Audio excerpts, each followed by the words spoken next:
चरणों में बारंबार नमस्तु नमस्तु नमस्तु। भगवान, जैसे कभी किसी बच्चे का गर्भ में या फिर जन्म के 2-3 साल के अंदर अंदर ही कोई उसका देहांत हो जाता है।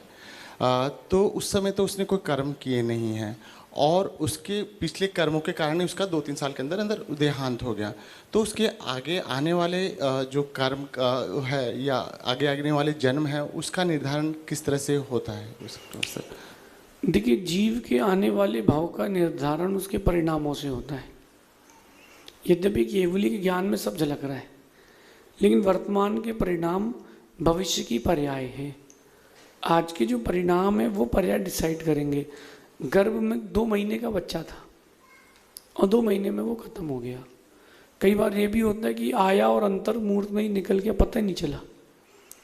कई बार ये होता है कि साल भर लग गया, 2 साल लग गया, साल 2 साल के बाद उसको कोई बीमारी हुई, कुछ हुआ, वो फिर ख़त्म हो गया।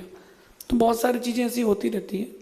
उस समय जो उसके परिणाम होंगे, जीव है वो संगी है, मनुष्य है, पंचेंद्रिय है, तो सब समझता है, सब सुनता है, सब जानता है, वेदना भी जानता है, सुख दुख भी जानता है। तो जैसे उसके परिणाम होंगे, आने वाली उसकी गति वैसी होगी।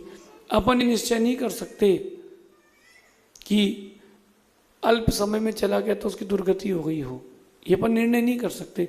कई बार ये होता है, आदमी सो रहा था, सोते सोते साइलेंट अटैक आया, खत्म हो गया, तो मुझे लगता है कि अब क्या होगा, कौन सी गति हो गई, नमोकार सुन लिया होता तो अच्छा होता, क्या पता उसकी परिणति नमोकार की थी।